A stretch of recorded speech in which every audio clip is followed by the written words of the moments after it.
Hello, everybody, and welcome to the Women's Soccer Show. I'm Sarah. And I'm Amy. And we are here to talk all things chaos, I guess is the only way to say it. I'm very excited. There's really no precursor. We're just very pumped to talk about the NWSL Championship.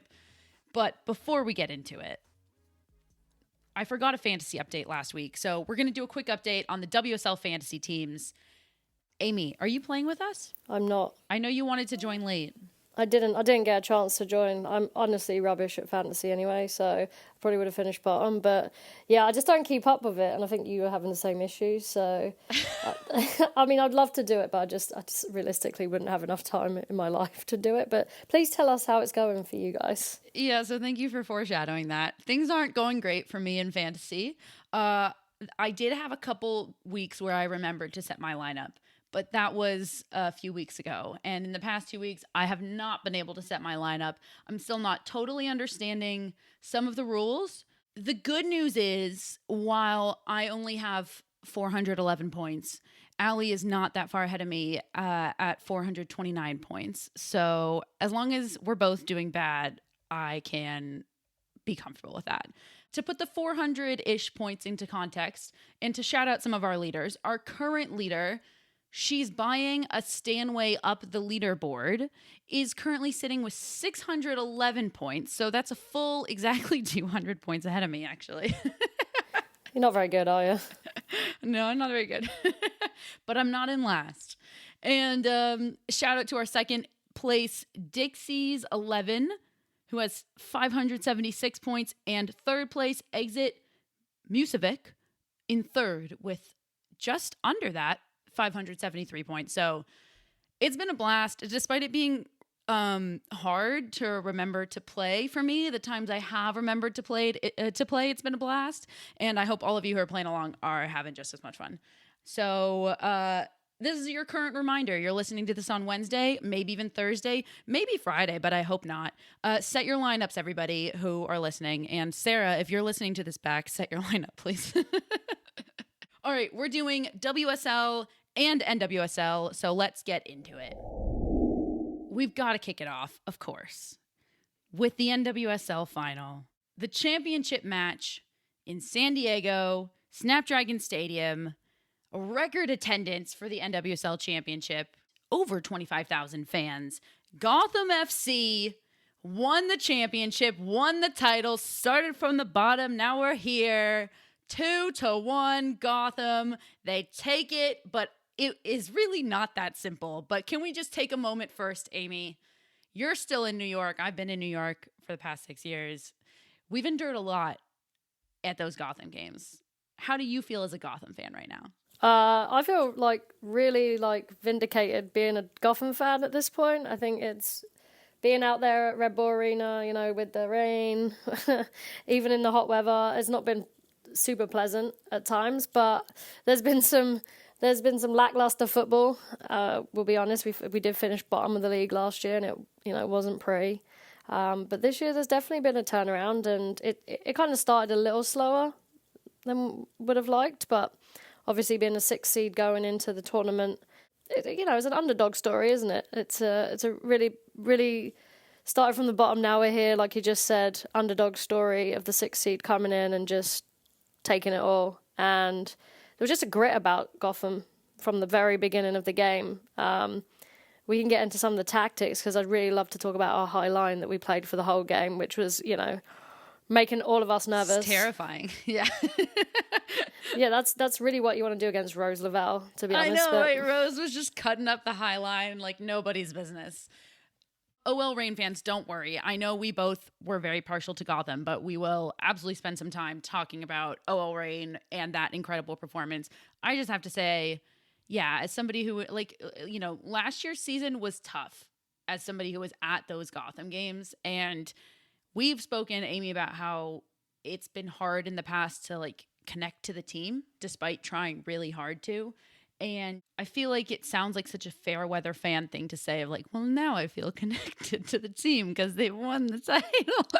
But it's deeper than that. It's it is the character of this Gotham team that was built throughout the season that I think is what is bringing in what is bringing people into the fold. And we'll get into that. And I want to talk really deeply about what that means. And I want to talk about both of these teams and both of their identities and what this whole season has been to each of them. But before we do that, let's just get into the game, because there's a lot just within the game and tactically, because start to finish, minute 1 to minute 90 something, I don't know how many extra minutes were added on at the end there. We'll come to that.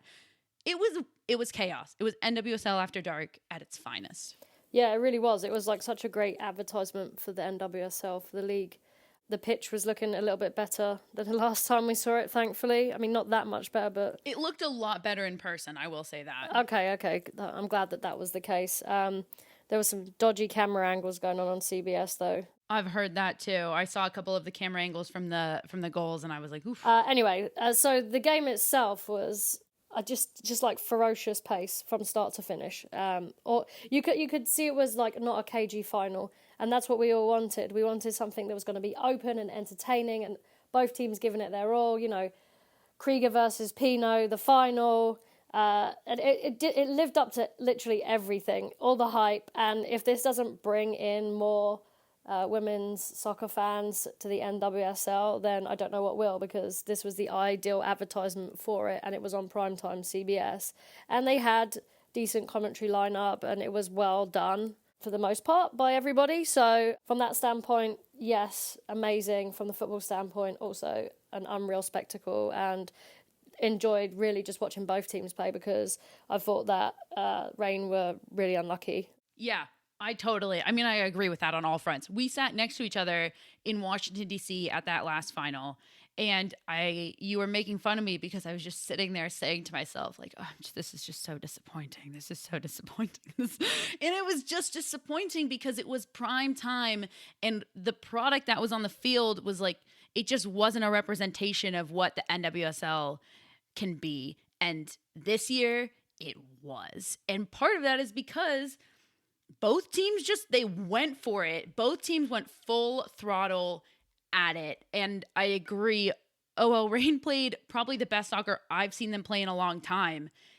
And they were just unlucky. But let's start at the beginning of the game, because we can't talk about anything before talking about the third minute.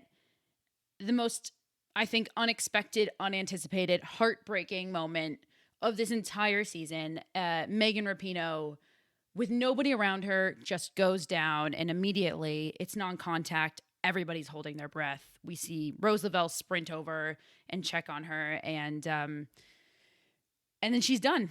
And Reign make the sub, and that's how Megan Rapinoe's career ended. And I don't know about you, but it took me a good 15, maybe even 20 minutes to like mentally snap back into the game.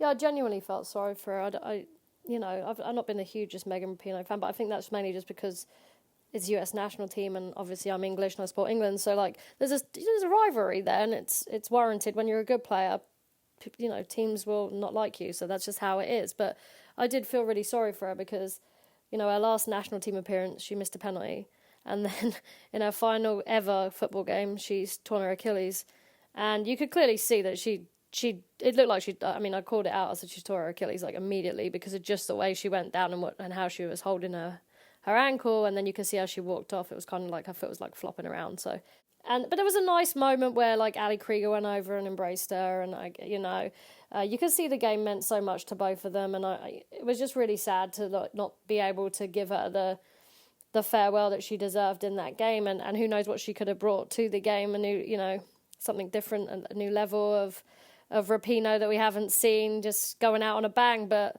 unfortunately, she went out in a way that no one wanted to see. And even those who don't, support Megan Rapinoe would be sad to see that. I feel like support Megan Rapinoe on the field, maybe, is what you mean too? Yeah, totally. I think to have your back here for a second. Yeah, she's done so much for the game off the field, and like what she represents off the field is totally what I represent as a person as well. So like for Megan Rapinoe and that, I am thankful for that. Yeah, we couldn't see from the stands. All we knew is that it was non-contact, so I was guessing ACL. But there's really hardly any words. And I'm going to pull a few quotes because in the post-game press conference, I have to say Megan Rapinoe was on next level, just trying to put into words what it was. And this woman has, you got to give it to her, a sense of humor. But yeah, she did say that she knew immediately it was her Achilles. And I just want to pull out this quote. She said, "I don't deserve this. I'm a better person than this. Maybe I was fucking around in a previous lifetime." She did mention the New Zealand penalty. She said it feels different and worse, but that's life. And somehow she was able to tie it back to that this is proof that there is no God. I'm not sure how she got there, but absolutely heartbreaking moment. And look, I'm sitting there in the stands. I'm having a hard time getting back into the game. I give the players on OL Reign so much credit for being able to somehow mentally get back in and start playing after that just happened. Yeah, because she's obviously not just there for her. This is obviously their championship game, but they want to send her off in the best way possible because they know this is her last ever game. So for them to go through that and then turn it around to put in the performance that they did was admirable and impressive. And having her on the sideline is also helpful. I know at one point I was like, why is Megan Rapinoe stand on the sideline without a boot on or any sort of support? Because I think she probably just said to the athletic trainers and the medical staff, like, no, I want to be out there, just let me do this. So for her to just carry on, I guess some of it was like emotion and adrenaline, and I'm sure the next few days afterwards are not going to feel nice at all, but I give her a lot of credit, and I give the team a lot of credit for continuing to play the way they did. And I'm sure that they were all in their hearts trying to play for her and get her something after that. I will say, I do think it's not a surprise. Gotham FC scored first. And after what happened to Megan Rapinoe, that's not entirely surprising. And Dan Lauletta in the postgame asked an interesting question that I think there's a lot of merit to it. And he asked Laura Harvey, do you think that goal that Gotham scored to go up 1-0 kind of snapped the team back into it? And I think that there's a lot of merit to something like that, where they were kind of complacent. Gotham were dominating in that first half up until they scored that first goal. And then it just flipped. From the moment that ball hit the back of the net, OL Reign dominated until Roosevelt equalized. Yeah, there was definitely a shift afterwards. You could see that it kind of, Gotham kind of took a little bit of a backseat, and then OL started to play, and you could see that they were causing Gotham a lot of problems in behind, and we were talking about that high line before, and with the pace of Lavelle. I was also screaming at the TV, why are we playing such a high line against Rose Lavelle? And then obviously it came to haunt us because she was played through, lovely through ball by Bolsa for the equaliser, and just cool as you like, finishes, slots it in. And there was a number of occasions during that game where similar situations were occurring and we'll talk about obviously the goalkeeper sending off, but that was another one where there's a through ball. Yeah, I mean, you say Roosevelt's pace, also Roosevelt's vision. One of the plays she made in the second half, it was essentially like a Maradona took a long touch and played a ball with the outside of her foot that's completely split the entire Gotham defense. And Veronica Latsko had a one-on-one with Mandy Hott, and Mandy Hott came up big time. But Roosevelt was absolutely cutting up that back line. And that was just a great save from Mandy Hott to save that, essentially to save the game there. But Roosevelt was on a next level this entire game. And despite me sitting there and desperately pulling for Gotham, I just had to sit there and recognize what an absolute treat it was to see Roosevelt dominate the way she was. Because when she's healthy, she is arguably the best 10 in the world. She was very good. I think she's found her form again after injury, and this looks like the old Rose Lavelle, the one that won the World Cup for the US against the Netherlands, scored the winning goal. I think that Fishlock didn't have a great game, so I think Lavelle had to step up and really run that middle, and I think her pace and her trickery caused Gotham all kinds of problems. We know that Fishlock is not, pacey, but she can really unlock a defence too with a pass. And I think this was just, Rose Lavelle just took the team on her back and was like, this is my game, and I'm gonna run through the lines. I'm going to play balls. I'm going to take it around people. This is just my game. On the flip side, I mean, Rose Lavelle was dominating the middle of the field, and she put the team on her back. Gotham were dominating the outside, the sidelines. And going into this game, we kind of anticipated this because we see who OL Reign has in their midfield, and then conversely, we see who Gotham FC has in their front line. And specifically, Lynn Williams and Midge Purse on the outside, Esther Gonzalez and Yasmin Ryan in the middle. And Midge Purse, after such a journey this season, to see her put on the performance she did in that game, she dominated that sideline. Both assists to both goals and an absolutely deserving MVP award. Yeah, I think if we're talking about Lavelle for Reign, we just saw an absolutely outstanding performance by Midge Purse. It was probably just slightly better than Lavelle's because obviously Gotham just took the win. But the way she runs at people is scary, and she kept nutmegging. The poor left back kept getting nutmegged every 5 minutes. Just ankles broken every 5 minutes. Yeah, and it was just so great to see from a Gotham fan's point of view. It was just great to see her at full flow. The way she drops her shoulder and goes for the first goal, the way the last sort of dropped her shoulder, cut past her, and then had the presence to cut it back. She looked up, cut it back. Not just cut it back, she picked out Lynn Williams. She slotted it for Williams, and Williams had a tap in. So it was on a plate, really. Yeah. And Midge Purse, this season, again, has been slow to get started, but... Injuries, not making the national team. It's been a journey, yeah. The first goal was beautiful. The second goal, just as gorgeous. Midge Purse took the corner, and Esther Gonzalez beat 2 defenders to head it into the back of the net. I mean, that is, I will say, a moment where I got a tear in my eye watching that team celebrate together, and the joy that Esther Gonzalez, who hasn't even been a part of this team for a long time, but feels like she's already a part of the fabric of the team, just the joy on their faces. And to see Midge Purse, she kind of had a little moment off to herself on the other side of the field, just taking it all in. Again, Midge Purse putting it on a silver platter, but the World Cup winner beat 2 players in the air at a really awkward angle. That was a beautiful goal. She had no right to win that header. There's no way. She's so small. But you know what? She got ups. She got up. And I think OL will be desperately disappointed with that. Laura Harvey, when she looks back, is going to say, how do we allow her to win that header, right? But she got up, and the header is an absolute rocket back into the corner. Exactly where it came from. Put it back into that corner. There is no way the keeper's getting anywhere near that. And yeah, Midge Purse's little moment was actually captured really nicely by the CBS cameras, so I did appreciate that moment. Yeah, good. Yeah, we actually saw her do a little bit of a celebration.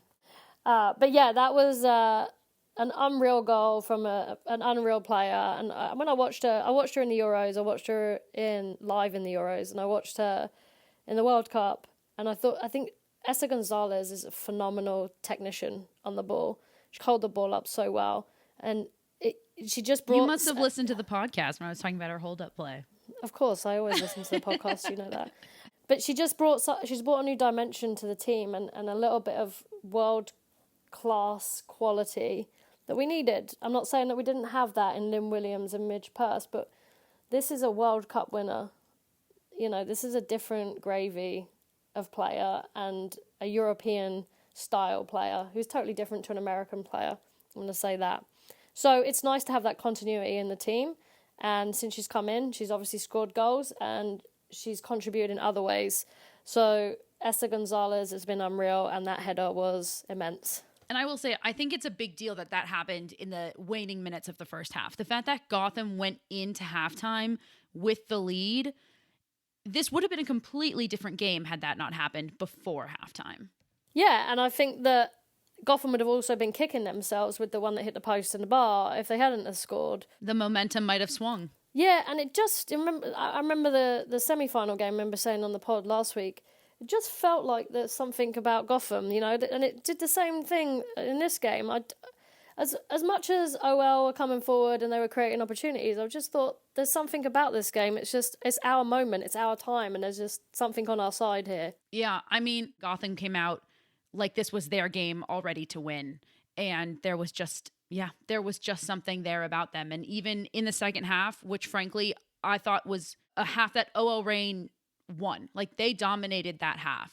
They just couldn't find the back of the net. Gotham were able to hold strong, and it didn't entirely feel like 45 minutes of an onslaught from OL Reign, despite them, frankly, owning that entire half. It just wasn't their day, and it was just in the cards for Gotham. And it, for a lot of reasons in the past few weeks, has felt like everything was wonderfully coming together for Gotham. But before we get into that, because I might start crying while we talk about that, we have to talk about the end of the game. Because the end of the game is one of the most chaotic ends to a final or just to a game that I have ever seen or witnessed in the history of my soccer career. Well, I think the funniest part about it was that CBS didn't know what was going on, so they kept on like panning the camera to Betos, like as if she was gonna come on. So everybody's like, I'm like, they're out of subs, aren't they? And we're all just sitting around like a group of me and my friends, and we're like, yeah, they're out of subs, aren't they? This is why Betos has not come on yet. And Hort is like delaying, right? Because they're trying to figure out who is going to go in goal. And I'd been screaming for about 20 minutes prior to this to bring Ali Long in to shore up the middle of the pitch. Mm-hmm. Because Ali Long has a good presence in the middle. She can break play up. Granted, she hasn't played a lot this season, but like that's her job and that's what she does. And I felt like we just needed that. Just that little bit of presence of mind to sit in there, break play up, do simple things, do smart things, because she's older as a player. She knows what to do in those situations. So I thought, yeah, put Ali Long in goal, right? Because she's tall and she could probably just make a save if we needed her to. But apparently the choice was Neely Martin, which was a strange one because this girl clearly didn't even know that she should put her shirt on before she put her gloves on. But Neely, the weirdest thing about this, of all of the weird, wild things that we can touch on about this, is that the last time Gotham were at Snapdragon Stadium, Neely Martin ended up in goal. Like, this is the second time she ended up in goal for Gotham at Snapdragon Stadium. So there's something about it, but they lost last time, and this time, luckily, she didn't have to make a save. And to your Ali Long point, she was directing traffic. I don't know what they showed on TV, but it was very clear, you know, watching them in person, Ali Long was the one who was being like, okay, we're basically going to make a wall across the whole goal. We're going to split a little slit right here so Neely can see. And then she heads back to the goal. She's directing Neely Martin like, okay, this is what we're doing. This is what's happening. I mean, the chaos of that, at some point, I know this wasn't on TV because I texted somebody and they were like, what? Lynn Williams and Emily Sonnet almost came to blows. I saw fists flying. They separated. It was utter chaos. It was the right call. We haven't even gone there yet. It was the right call that Mandy Hott got that red card. It was the last defender. It was outside the box. I know I've heard some people disagree. That was the correct call. I have to say, I do understand if OL Reign fans are frustrated with that entire sequence of events from, you know, Mandy Hott coming out of goal and touching the ball with her hand outside the box and literally saving a goal that would have changed the course of the entire game, all the way to Gotham potentially taking too much time and delaying. I understand if there's frustration around that. Laura Harvey spoke in the postgame that she was a little confused about, you know, why the many, many minutes that Gotham took to set up weren't added back on to injury time. But at the end of the day, look, you had an opportunity.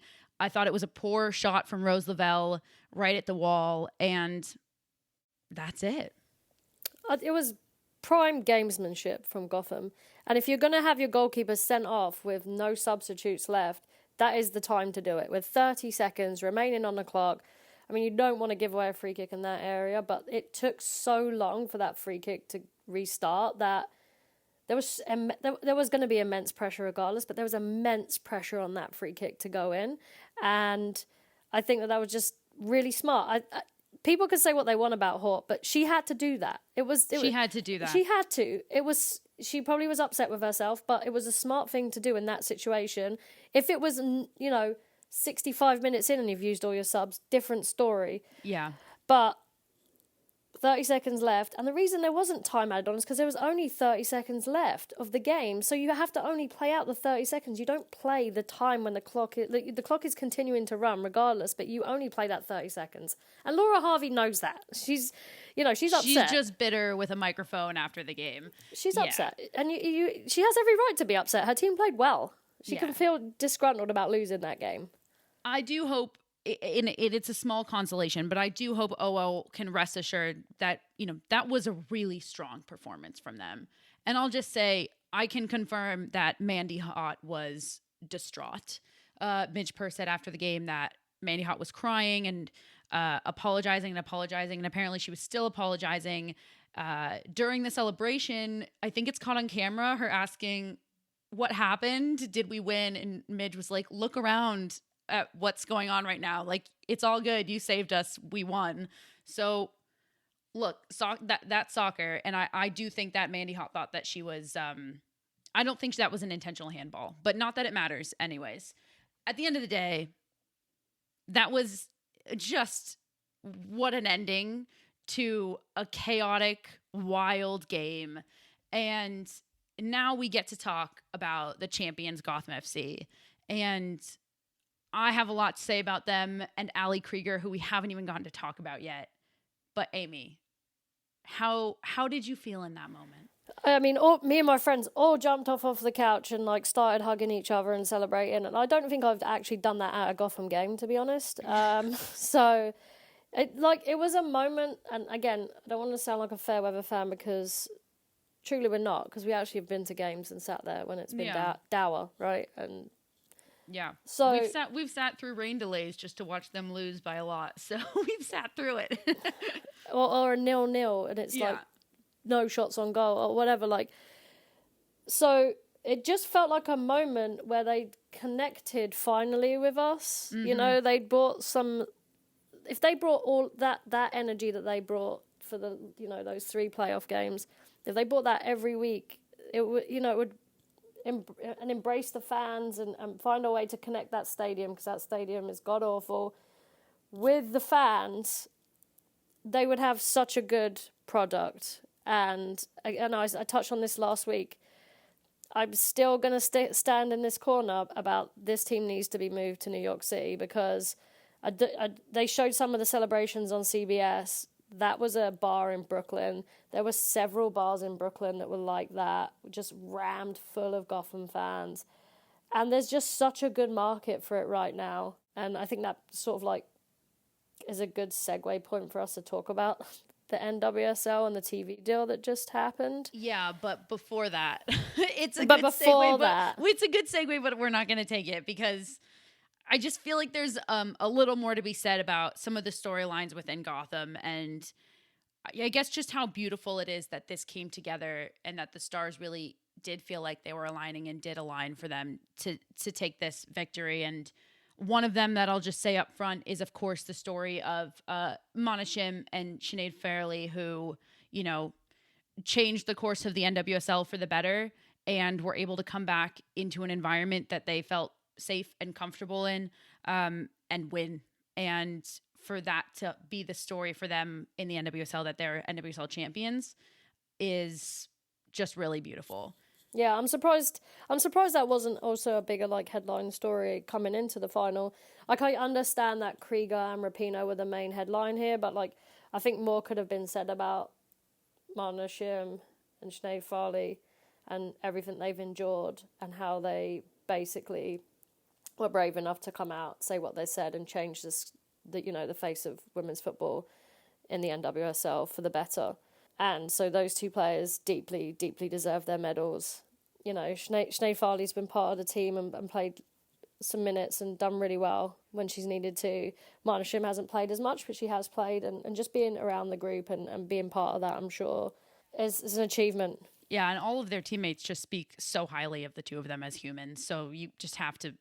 Everybody is ubiquitously happy for them. It transcends teams, and I think what also transcends allegiances, along with Megan Rapinoe, is Ali Krieger. But I guess right before we get on to Ali Krieger, I feel like I've been waiting to say this for so long.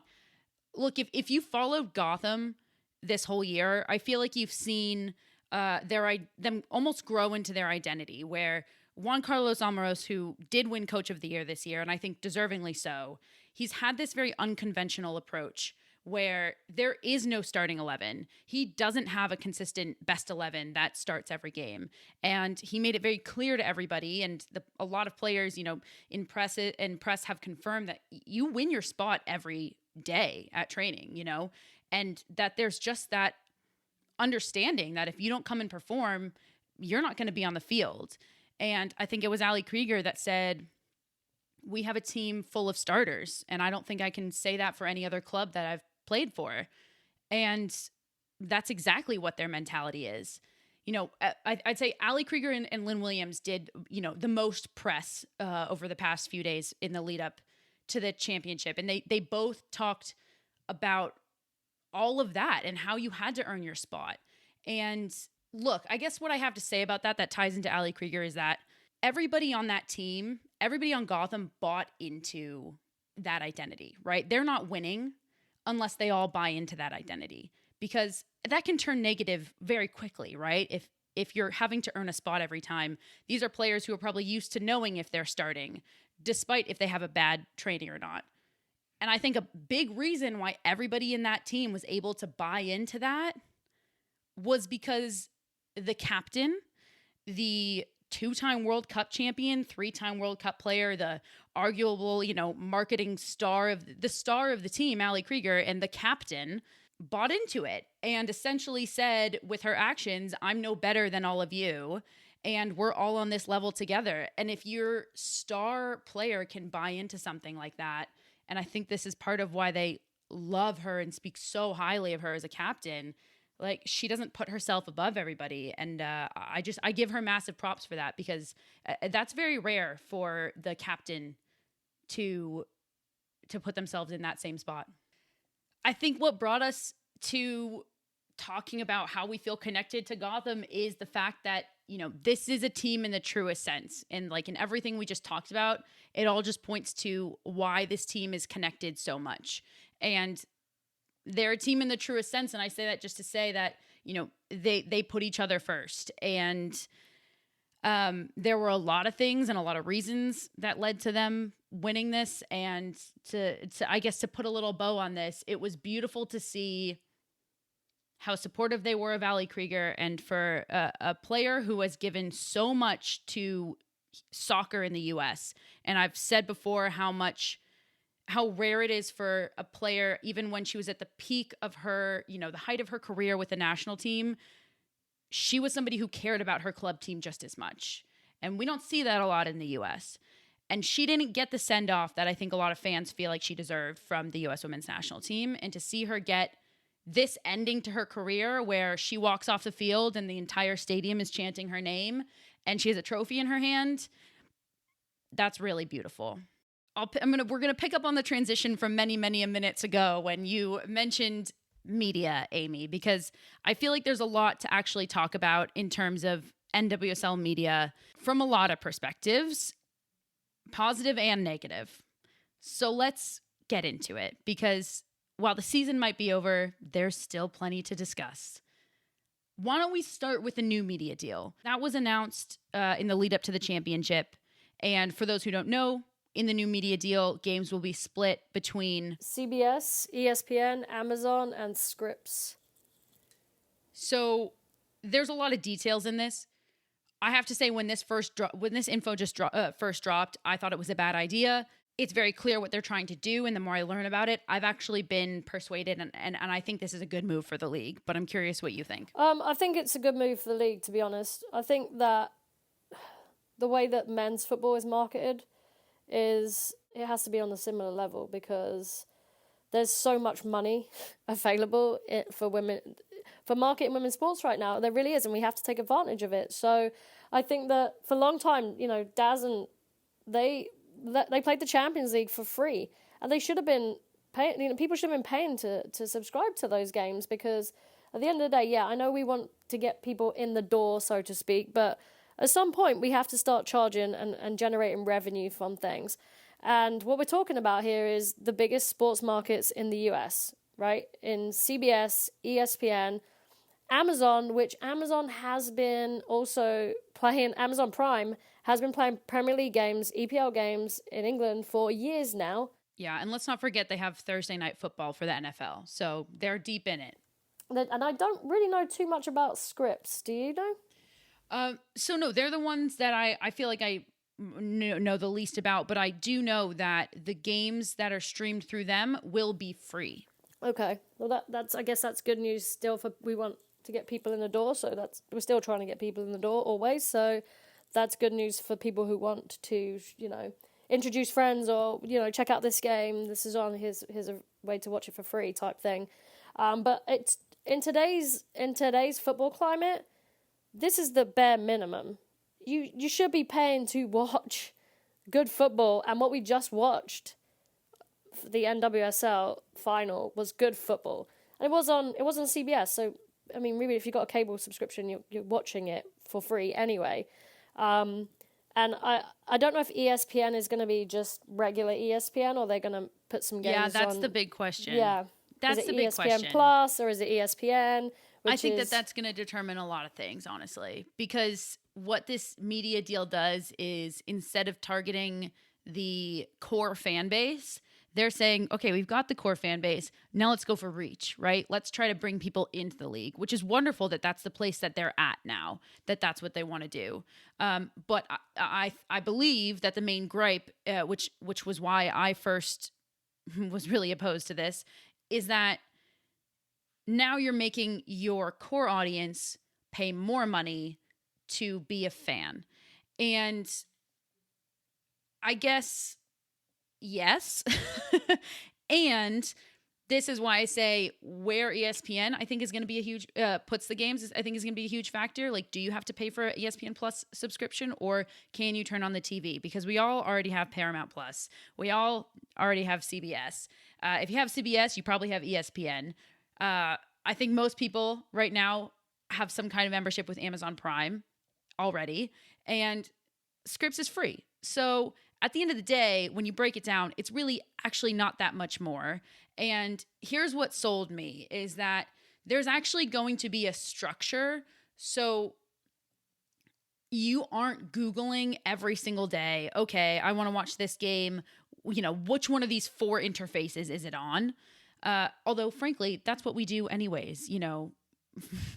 I think, NFL is contracted with Fox, with CBS, with NBC. So I don't know what it's on. I have to go look. But anyways, Friday night games will be on Prime. Saturdays will be double headers, and those will be free on Scripps. And then it's unclear the specifics between CBS and ESPN, but they will split the rest. And the championship will remain on CBS. And that's what I know so far. So for me personally, I pay for everything anyway. So I watched a ton of football regardless. So I think that, again, like I'm just going to reemphasize this. This is the current football climate that we live in. This is football. This is what it is. And it's sad because we have to pay so much money to watch games. But the women's game is now catching up to where the men's game is. And for me, the main advantage of having this is that the broadcasting is going to be so much better. The quality of the camera angles, the quality of the commentating, it's going to be a level above what we are used to having, which is second rate for women's sports. I could not agree more. I mean, I think we are at a point where we're at an inflection point where we want to be professional at the same level as, the men have been, and we want to be treated the same. We want the same type of coverage, like you just mentioned, commentary, cameras, everything. And with that, unfortunately, comes the downside of it might become a little more expensive to be a women's soccer fan. And I think we've talked about this even when it comes to ticket prices in the WSL sometimes, when, the women's team play at the club stadium or the men's stadium or whatever you want to call it. The tickets are more expensive, and the barrier to entry is maybe a little pricier. And yeah, I guess I agree. It's more of a problem with the world than with soccer specifically. We shouldn't be paying for all these damn streaming services anyways. Right, we shouldn't, but that's just the way of the world, unfortunately. The final thing I think I want to touch on when it comes to NWSL media is a continuation of the conversation around grassroots media and I know, Amy, I mentioned this to you before, so I'll try not to be on my soapbox for a long time. But I guess just to share a little bit of what I experienced as somebody who, runs a smaller or grassroots media outlet, being a reporter and part of the press over championship weekend. And I think we've talked a lot on this podcast, and I think we've talked in our personal lives, Amy, about how the reality of the women's game is that the majority of coverage historically has been from smaller outlets, and bigger media doesn't descend onto the game until the big tournaments, and then they leave. And that's why this podcast was created. That's how this was born, was because we were filling the gap in coverage that mainstream media leaves, because they're going to exit and an entire season of club soccer is going to happen and they're not really going to cover it. And what has disappointed me as somebody who's been covering the NWSL and been in press boxes for the past few years, as somebody that's been doing that, I consistently see what I saw this weekend at the NWSL Championship, which is the moment ESPN comes, the moment Amazon Prime comes, the moment these bigger outlets come, everybody that's been covering the game the entire season that's from a smaller outlet gets completely pushed aside, and priority is given to the larger outlets. And that is seen in a lot of ways. And the most frustrating thing for me, just to share a story, is that, I've been sitting at Red Bull Arena. I've been covering Gotham. I know the players. I know the comms director. And in the post-game press conference of the NWSL Championship that Gotham FC won after covering them all year, I was called on 0 times to ask a question. And multiple larger outlets like ESPN were called on more than once. And that's still the reality of where we are. And I know a lot of other media members are kind of trying to fight the good fight to make people more aware of that. So it's important, I think, to give light to it here. Let's go around the world. First to Mexico. One semifinal is set and the other will be set by the time this episode drops. Right now, at the time of recording, the one semifinal that we know will be is number 3 seed Guadalajara versus number 2 seed America. Leg 1 of both semifinal games will be played on Thursday, November 16th. So that's tomorrow if you're listening to this episode when it drops. And we're going to go to Italy. Roma sit top of the league, 3 points ahead of Juventus, and are putting up numbers similar to what we see from Barcelona. With just 7 games played, Roma have scored 29 goals, wow, and conceded only 4. That's an average of over 4 goals per game. Fiorentina sit in 3rd place, just 5 points behind Roma, and the two will face each other in just a week and a half on Sunday, November 26th. And finally to Spain. Barcelona and Real Madrid sit in 1st and 2nd place respectively, but the leads are not that comfortable. Just 3 points separate them from each other, and 3 points separate 2nd place Real Madrid from 3rd place Madrid CFC and Levante. This league is sure to see a tight battle for the 3 Champions League spots. Have you checked out Total Football Analysis yet? TotalFootballAnalysis.com provides researched analysis on loads of football, including the women's game. Want all the stats in one place instead of drowning in a mountain of tabs? Want to explore key matchups and the tactics from both teams? Total Football Analysis provides the stats and analysis to help you learn more about the beautiful game. We have a special discount for listeners of the Women's Soccer Show. At checkout, type WOSO10 to get a full year for just €10. That's €40 of the yearly subscription. Head over to TotalFootballAnalysis.com and type WOSO10 at checkout. And finally, to the WSL that we did not forget about, and we will get to highlight more actively now that the NWSL is over. A tear falls from my eye. But the WSL continues to try to keep up with NWSL chaos. And they didn't quite hit it this week, but there's still plenty to discuss. And maybe the first thing to do, because admittedly, these games happened while I was hungover on a plane back from San Diego. I watched them, don't worry. We have to start with Villa because we spent so much time on them last week, and obviously last week they had not won, and now they sit with their first points of the season after a 2-0 win against Bristol City at Bristol City. Amy, are you convinced that something has changed, something is better for Villa now? Not really. I mean, it was a one-sided game. Villa were the dominant team. They had a lot more possession than Bristol City did, and Bristol City did not create anything. They created absolutely nothing going forward. So, from that standpoint, Aston Villa should have won the game, and they eventually did. They huffed and puffed. I mean, they didn't create anything clear-cut either that I can really say, oh my gosh, they should have scored there. A lot of possession, not a lot of penetration. Rachel Daly was having an off day, I would say. And then they brought Ebony Salmon on, and she managed to squeeze a shot in, and it deflected past the keeper. The defender sort of like outstretched leg deflected it past the keeper, and it was kind of a cruel way for them to go behind. But in the same breath, Bristol City offered nothing really going forward, so I couldn't really feel sorry for them. And then again, Salmon scored the second.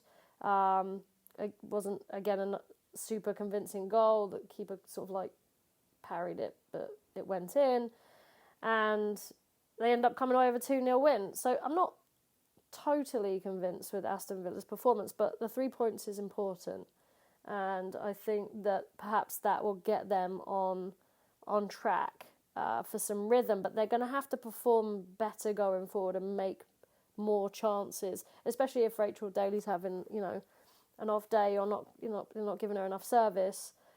It makes it difficult to see where the goals are going to come from, and luckily, Ebony Salmon did come up with 2 goals. Granted, one was a deflection, but yeah, it wasn't a super entertaining game, I'll be honest with you, and the camera angle on this one was awful as well, but bless the FA player. It's free. It does seem, it is free. It does seem to highlight some of the woes of Aston Villa, which are, and we kind of saw this even from the start, even against Manchester United, where you can create chances, but are you really creating dangerous opportunities, goal-scoring opportunities? And the answer for Aston Villa across the board is no. I mean, they've scored 6 goals on the season, 6 games played, and 2 of those came in this past day against Bristol City. So I think that really speaks for itself. Yeah, totally. I think they're going to have to do a lot more. They're going to have to do a lot more to avoid relegation at this point than they're doing. And the relegation battle is actually heating up quite nicely already. It really is. It really is. Yeah. We've got West Ham and Everton tied with 4 points, and then just below them, Aston Villa and Bristol City tied with 3 points. And the fun thing about this is that they're all going to play each other this coming weekend. Yes. We love a bottom of the table battle. I think I love a bottom of the table battle sometimes as much as a top of the table battle. Yeah, well, we call it a relegation 6-pointer. So that's what it is. It's a huge game. These are huge games. So I'm excited, particularly for the Villa West Ham game. I think that will be an interesting one. Yeah, I think it will be. And speaking of relegation, we have to spend a moment on Bristol City because, I mean, the only thing people can seem to say about Bristol City is, I don't know where their points are going to come from. Yeah, I feel the same way. I don't know where their goals are going to come from. I mean, it looks bleak going forward. They did okay to contain Villa for, I think it was like 70-something minutes until they got the breakthrough. But it was very much just contain them. And then we're going to try and maybe sneak a goal. But that's not going to last you all season. There's no way. And I was happy to see Bristol City come back up to the league, but I think you have to strengthen more than you strengthen to survive in the league. I mean, we look at Leicester. They came back up. They've strengthened. They're a little bit better than they were. They're probably not going to go down, I would say. They're in a mid to bottom-ish team, but they're not bottom of the league. So I think that they need more strength and depth, and they need goals, and that's where they're going to come from for Bristol City. Yeah, I agree. And I think the answer to the question of where they're going to strengthen, they need a goal scorer. I mean, when Bristol City got relegated, Ebony Salmon was playing on that team. And I'm not here saying Ebony Salmon should go play for Bristol City because I don't think that that's the right move. But Bristol City, bring in a goal scorer, bring in maybe a goal scorer and a playmaker, 2 players there, and you can compete here. And the answer to the question where are these points going to come from, if they're going to come from somewhere, they're going to come from for example, this coming weekend's game against Everton. This is a big game for both teams. Yeah, Everton have been horrendous in the last week. They have been dour. I watched the United game midweek in the League Cup. They were horrific. They're in trouble, and they need to stop the rot very quickly. They weren't that much better against Chelsea. They created some chances this weekend against Chelsea, but yeah, there needs to be a shift there from Everton because, again, they're in danger. They're in real big danger.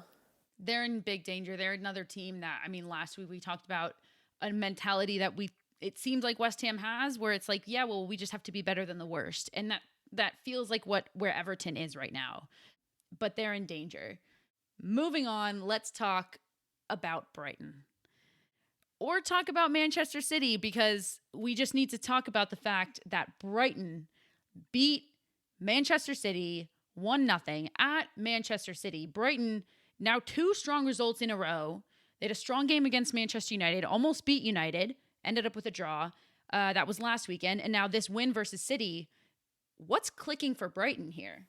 Well, let me tell you, this was a smash and grab. This was a massive smash and grab. If you watch the game, City battered them. They battered them for all of the game, the whole game.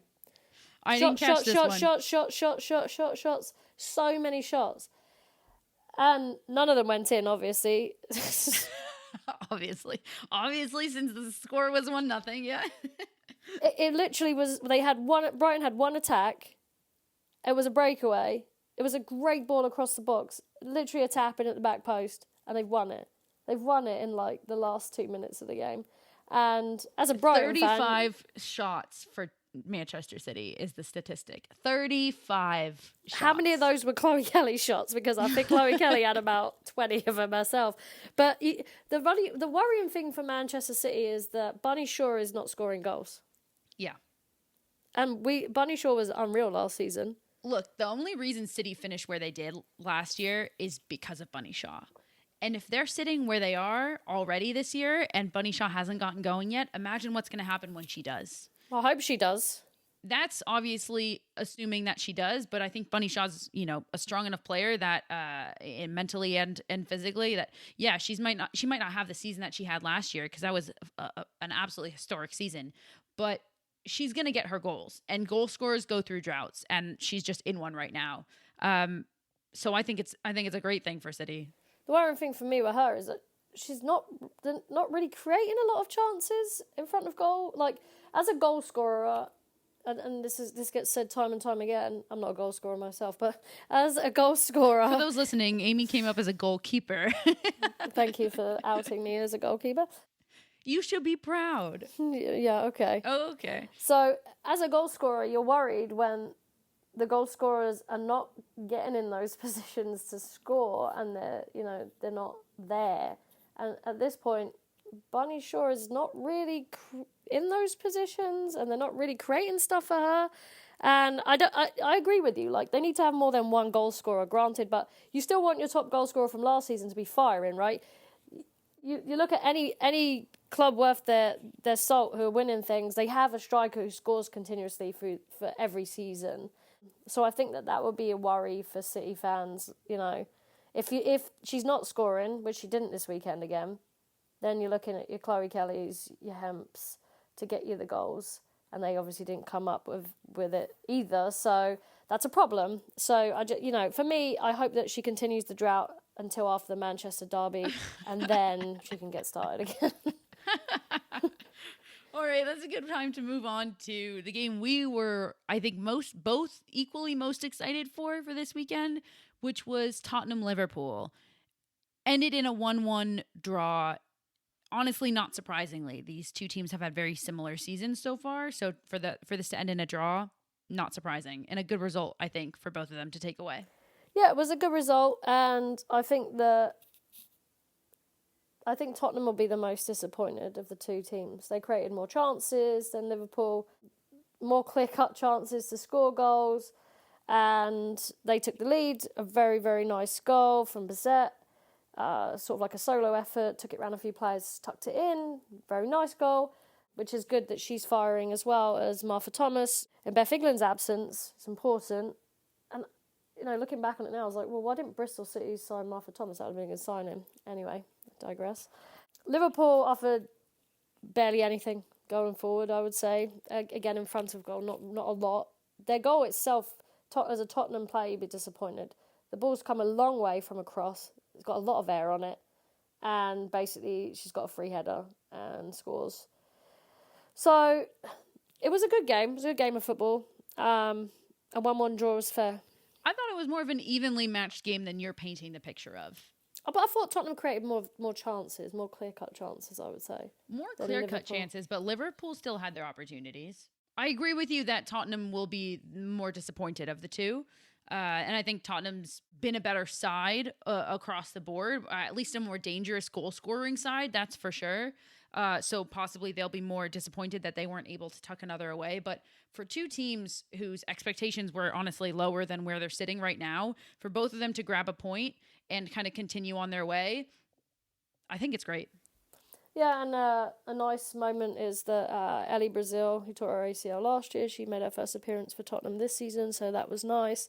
So I think that the quality of football that Spurs and Liverpool are playing this season was evident in that game. And, last season Tottenham were not very good. We'll say that. They weren't.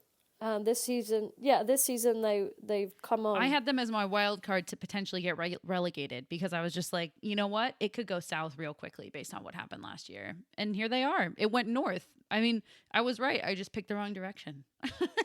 All right. And finally, Arsenal take down Leicester City 6-2, but it was really not that simple, which is why I feel like this warrants a small conversation, because there was a moment in this game where Leicester City was beating Arsenal 2-0, and I guess Arsenal just really loves to give me a heart attack on a Sunday morning, because that's pretty much what's happened for like half of the games in this season. They love to go down and crawl their way back, and at a certain point, let's just call it what it is, this is going to bite them in the butt when they're playing a team that they can't crawl their way back from. No, I mean, I agree with that statement 100%. But the game was so weird because Arsenal just battered them and couldn't take any of their chances. And, the keeper was not having her best game either, Leipzig in goal. And she was kind of spilling everything left, right and centre. And I rate her. I think she's a good goalkeeper, but it wasn't her best performance. But Arsenal should have been... there should have been daylight between Arsenal and Leicester in the first, 20 minutes of that game, no doubt. But then Leicester get two chances in, 2 minutes and they score. You're going to be disappointed with that as an Arsenal fan. And if you're Jonas Edeval, you're going to be even more disappointed with how you've defended those. And we talked about this time and time again. That centre-back pairing is not convincing. The centre-back pairing's not convincing, and I haven't been convinced by Zinsberger in a very long time. The fact that Arsenal is still content with Zinsberger as the starting goalkeeper at some point will bite them in the butt. And it does, at this point, really feel like a few things. The first is that Arsenal are just waiting for Leah Williamson to get healthy again, and they just want to score more goals than they concede, but accept the fact that they're going to concede. And that's not good enough. And then secondly, it's like they're asleep until they go down a goal or two. And then they're like, oh, shoot, we should probably score right now. It's the mentality that's not there. And I guess we've seen it grow. We've seen it improve over the course of the season in this very short time. But those are some big red flags. Those are big, big red flags for Arsenal. Huge, because when you play against a Chelsea or a United, I mean, even at a certain extent this season you played against City, you weren't very good for periods of that game either. So, and you've seen what Liverpool did in the first game of the season. I'm still not totally convinced by us. I said this last week. I'm still not totally convinced by them, but attacking wise, wow,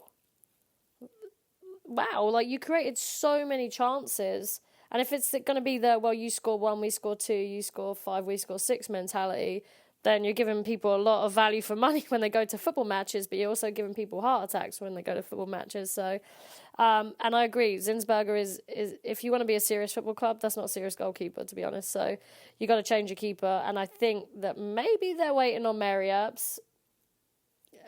That as much as that literally breaks my heart into many, many pieces. If she defected to Arsenal, that would end me probably. Defected. What a choice of words. Well, Russo was also defected to Arsenal. This whole season is going to be about how many Man United players are defected to Arsenal. It does seem like they're waiting on Mary Earps. It really does. Because despite Chelsea having 3 goalkeepers that they can dish out for probably, quite a lot, they're holding on to them. So I think that's the name of the game, but it could bite Arsenal in the butt. But how long as a goalkeeper, how long are you going to hang around and sit on a bench at Chelsea for? I don't understand that mentality. Hannah Hampton, why have you gone there? You're third choice goalkeeper. You were first choice goalkeeper at Aston Villa, and you've gone to Chelsea to be third choice. I mean, that to me is insanity. And you're never going to play for England if you keep doing that either. So to me, that doesn't make sense. Anyway, let's go back to Arsenal. I agree. Emma Hayes is an amazing coach, and she's worth going to Chelsea for, but she's not worth sitting on as a third string goalkeeper and knowing that you will literally never see the light of day in a game. And that Emma Hayes is leaving at the end of the season. Yeah. And you've locked yourself into Chelsea. Yeah. Now she's gone. Anyway, Arsenal's attack, fire in the second half. You had to come out and score early, and you did. You scored within 46 minutes. It was 1 minute into the second half. Score, and then it was floodgates, bang, opened up. And every single goal was well taken. And I was, at the end, I was willing Beth Mead to score because, I don't support Arsenal, but Beth Mead is a legend. And yeah, it's Meadow. And she's been through so much with the ACL tear. So, and then obviously a passing of her mum. So you want something good to happen. And we thought, yes, this is it. This is a moment. She hit the post and then she was through 1-on-1 and the keeper saved it. But she'll get her goal, obviously. In the end, you ran out 6-2, comfortable 6-2 winners, and you could drive a bus through Leicester's back four at the end because it was pretty bad defensively. And they'd run out of steam and ideas. I don't know what Leicester's game plan was after you guys had scored 3. It was okay. It was continue to park the bus, and I don't know, hope for the best. I don't know either. All right, next weekend, we've already alluded to, but we've got some massive games. The Manchester... we didn't talk about Man United. You're not going to let me talk about Man United? How dare you? We talked about everybody. There's literally nothing to say about Manchester United right now. They beat Except West for they Ham. beat West Ham. Who's surprised?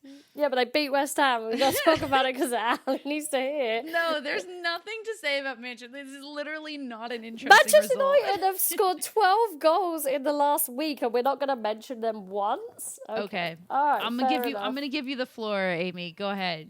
What do you want to say about Manchester United? Because we weren't going to talk about them. We talked about every team but Man United. We just literally, and I actually do want to talk about Manchester United and Chelsea for a moment because we haven't talked about Chelsea at all this season, hardly. It's kind of we're just oh, we expect Chelsea to win, so we're not going to say anything. But the one player I want to single out is Aggie Beaver-Jones for Chelsea because one, she's a young player who's lighting the WSL on fire when she comes on, and 2, it's super exciting because she's English and I can't wait to see what she's going to do moving forward. She's a really exciting player, and that's really all I'm going to say about Chelsea because they are a very well-oiled machine. But United have scored 12 goals this week and conceded 0, so we have to mention that at least. Fair. That's mention fair. Nikita Paris scored a hat-trick midweek. When was the last time that happened? Sunday. Yeah, we need that statistic. We ask ourselves, when was the last time that happened? But then the last thing I do want to say is that JC finally got her first WSL goal for United and her first United goal against Everton. So that's important because that gets her on a roll and going. And shout out to Millie Turner for a top bins worldie of a goal, the second goal this weekend.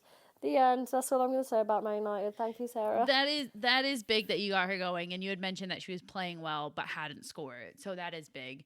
And I'll take that full circle. You said United have scored 12 and not conceded. Let's round it out by talking about Arsenal quickly because Arsenal on the because you have to. Because Arsenal on the other hand, unfortunately, have yet to keep a clean sheet this season. But that's just adding to the red flags we're talking about. But even though it was negative, we ended on Arsenal. But how we're really going to end is talking about and previewing just very quickly these WSL matchups that we have coming up this weekend. It's the Manchester Derby. That's going to be a big one. Brighton, who's been flying, are taking on Arsenal, who have been conceding. That's going to be a fun one. And then, as we mentioned, bottom of the table battles. West Ham hosting Aston Villa and Everton hosting Bristol City. I mean, massive games, as we already discussed. And that's it for us this week on the Women's Soccer Show. I've been Sarah. And I've been Amy. Thanks, everybody.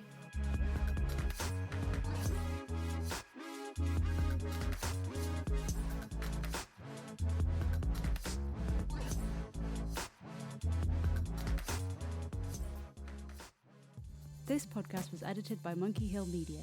Visit monkeyhillmedia.com for more information.